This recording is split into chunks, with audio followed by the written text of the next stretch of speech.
नमस्कार, मेरे संस्कृत चैनल में आप सबका स्वागत है। आज हम पढ़ेंगे रिद्धि संस्कृतम पाठ्यपुस्तकम क्लास 8 के लिए द्वादशः पाठः यानी चैप्टर 12 गीता ज्ञानम का अभ्यास कार्य। अभ्यास कार्य में सबसे पहला प्रश्न है, एक पदेन उत्तरत, एक पद में उत्तर दीजिए।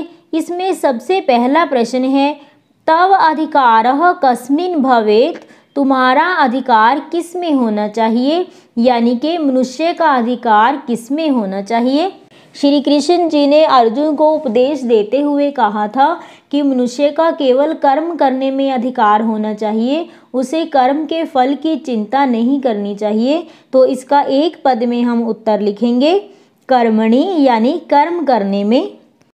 अगला प्रश्न है, किम त्यक्त्वा कर्माणि कुरु, क्या छोड़कर कर्मों को करना चाहिए। तो इसका एक पद में उत्तर है, संगम यानी आसक्ति को छोड़कर मनुष्य को अपने कर्मों को करना चाहिए। आसक्ति का अर्थ होता है किसी वस्तु के प्रति विशेष रुचि होना या किसी वस्तु से विशेष लगाव होना। तो मनुष्य को संसारिक चीजों में आसक्त हुए बिना अपने कर्मों को करना चाहिए। अगला प्रश्न है, तस्मात् कथम भूत्वा कार्यकर्म समाचरः, मनुष्य को कैसे होकर अपने कार्यकर्मों का आचरण करना चाहिए। कहने का भाव है कि मनुष्य को किस प्रकार जीवन यापन करते हुए अपने कर्तव्य का पालन करना चाहिए। इसका उत्तर है, आसक्तः भूत्वा यानी आसक्त होकर मनुष्य को अपने कर्मों को करना चाहिए। कहने का भाव यह है कि मनुष्य को निस्वार्थ भाव से कर्म करते रहना चाहिए।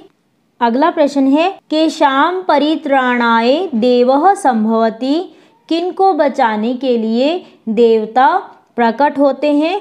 तो देवता साधुओं को बचाने के लिए और दुष्टों का नाश करने के लिए प्रकट होते हैं, ऐसा श्री कृष्ण जी ने अपने उपदेश में कहा था। तो इसका एक पद में उत्तर लिखेंगे, साधु नाम यानी साधुओं को बचाने के लिए। अगला प्रश्न है, आत्मानं कानि न छिदन्ति, आत्मा को कौन नहीं काट सकते। इसका उत्तर होगा, शस्त्राणि यानी आत्मा को शस्त्र नहीं काट सकते। अगला प्रश्न है, पूर्ण वाक्येन उत्तरत, पूरे वाक्य में उत्तर दीजिए। इसमें सबसे पहला प्रश्न है, अस्माकम अधिकारः केषु न भवेत्, हमारा अधिकार किस में नहीं होना चाहिए। हमारा अधिकार कर्म के फल की चिंता करने में नहीं होना चाहिए, यानी कि हमारा कर्म के फल की इच्छा रखने में अधिकार नहीं होना चाहिए। तो इसका उत्तर हम लिखेंगे, अस्माकम अधिकारः कर्म फलेषु न भवेत्, हमारा अधिकार कर्म के फलों की इच्छा करने में नहीं होना चाहिए। सिद्ध्यो असिद्ध्यो कथम भवितव्यम, सिद्धि और असिद्धि में कैसे रहना चाहिए, यानी कि अच्छे और बुरे वक्त में हमें कैसा व्यवहार करना चाहिए। इसका उत्तर होगा, सिद्ध्य असिद्ध्यो समः भवितव्यम, सिद्धि और असिद्धि में समान रूप से व्यवहार करना चाहिए, यानी कि हमें अपने अच्छे वक्त में बहुत ज़्यादा खुश नहीं होना चाहिए और अपने बुरे वक्त में बहुत ज़्यादा दुखी नहीं होना चाहिए। हमेशा समान रूप से व्यवहार करना चाहिए। अगला प्रश्न है, श्री कृष्णः कदा आत्मानं सृजति, यानी श्री कृष्ण जी कब अपने आप का सृजन करते हैं, अर्थात कब धरती पर प्रकट होते हैं।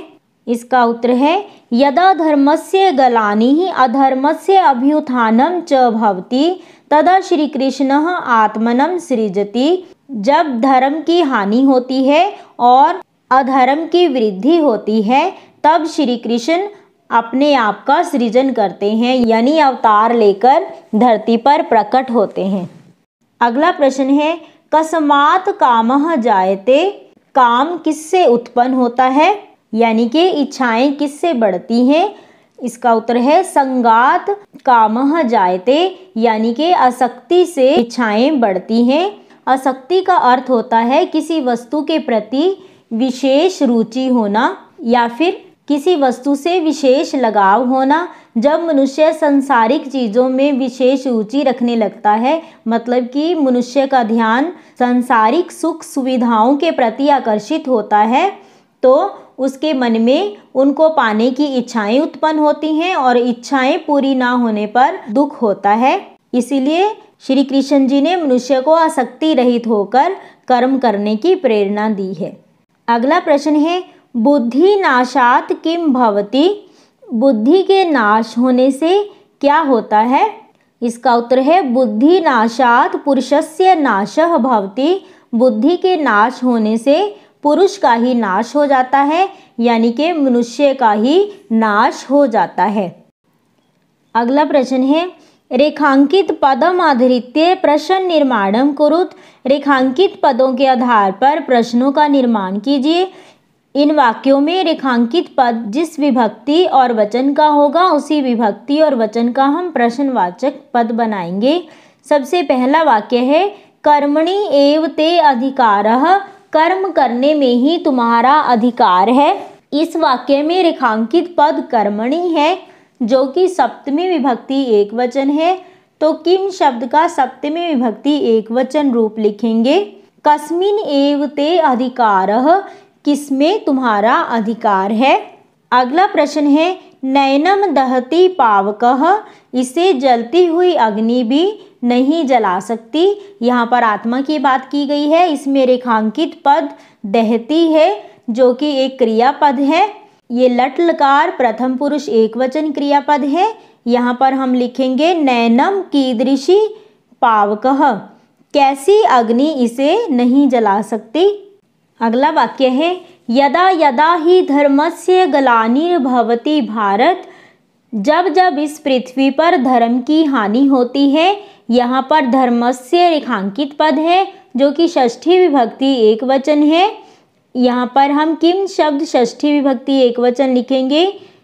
कस्य, यदा यदा ही कस्य ग्लानिर्भवति भारत। इस पृथ्वी पर जब जब किसकी हानि होती है। अगला प्रश्न है, तदा आत्मानं सृजामि अहम्। तब मैं अपने आप का सृजन करता हूँ, यानी अवतार लेकर इस धरती पर आता हूँ। यहाँ पर आत्मानं रेखांकित पद है, जो कि द्वितीय विभक्ति एक वचन है। यहाँ पर किम शब्द द्वितीय विभक्ति एक वचन लिखेंगे। तदा कम सृजामि अहम्। तब मैं किसका सृजन करता हूँ। अगला वाक्य है, नैनम शस्त्राणि छिन्दन्ति। इसे शस्त्र नहीं काट सकते। यहाँ पर शस्त्राणि रेखांकित पद है, जो कि प्रथमा विभक्ति बहुवचन है। ये नपुंसक लिंग प्रथमा विभक्ति बहुवचन है। तो किम शब्द का नपुंसक लिंग प्रथमा विभक्ति बहुवचन रूप लिखेंगे। नैनम कानि छिदन्ति। इसे कौन नहीं काट सकते। अगला प्रश्न है, संस्कृत पदानां मूल शब्दः विभक्ति वचनम च लिखित।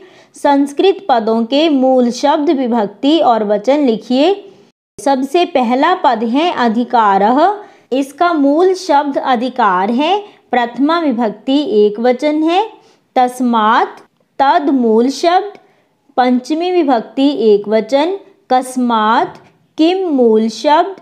पंचमी विभक्ति एक वचन। कर्मणि कर्म मूल शब्द। सप्तमी विभक्ति एक वचन। साधु नाम साधु मूल शब्द। षष्ठी विभक्ति बहुवचन। अगला प्रश्न है, संधि विच्छेदम कुरुत। संधि विच्छेद कीजिए, मतलब कि इन पदों को अलग अलग करके लिखिए। सबसे पहला पद है, कर्मण्य एव अधिकारस्ते। इसका संधि विच्छेद होगा कर्मणि धन एव धन अधिकारः धन ते। अगला पद है, संगात संजायते। इसका संधि विच्छेद होगा संगात धन संजायते। तस्माद् असक्तः तस्मात् धन असक्तः। परमाप्नोति परम धन आपनोति। क्रोधात् भवति। इसका संधि विच्छेद है क्रोधात् धन भवति। अगला प्रश्न है, परस्परम श्लोक अंशान मेलयत। परस्पर श्लोकों के अंशों का मिलान कीजिए। ये हमें कुछ श्लोकों की लाइनें दी हुई हैं, हमने उनके साथ सही लाइन को मिलाना है। इसके लिए आपको श्लोक याद करने चाहिए। सबसे पहला श्लोक है, कर्मण्य एव अधिकारस्ते मा फलेषु कदाचन। नैनं छिन्दन्ति शस्त्राणि नैनं दहति पावकः परित्राणाय साधूनां विनाशाय च दुष्कृतां ध्यातो विषयान् पुंसः संगस्तेषु उपजायते यदा यदा हि धर्मस्य ग्लानिर्भवति भारत। अगला प्रश्न है श्लोकात् उचितं पदं चित्वा रिक्त स्थानानि पूरयेत्। श्लोकों से उचित पद को चुनकर खाली स्थानों की पूर्ति कीजिए। इसमें सबसे पहला वाक्य है कर्मणि एव ते अधिकारः योगस्थः कर्मणि कुरु यदा यदा हि धर्मस्य ग्लानिः भवति भारत। क्रोधात् सम्मोह भवति स्मृतिभ्रंशात् बुद्धिनाशः भवति संगात् कामः संजायते न एनं शस्त्राणि छिन्दन्ति न एनं पावकः दहति। धन्यवाद। अगर मेरी वीडियो आपको अच्छी लगे तो लाइक और शेयर कीजिए। इस वीडियो से रिलेटेड कोई भी क्वेरी हो तो कमेंट बॉक्स में कमेंट करके ज़रूर पूछें और मेरे चैनल को सब्सक्राइब करना ना भूलें। बेल आइकन को भी ज़रूर दबा दें ताकि मेरे आने वाली वीडियोज़ की नोटिफिकेशन आपको मिलती रहे।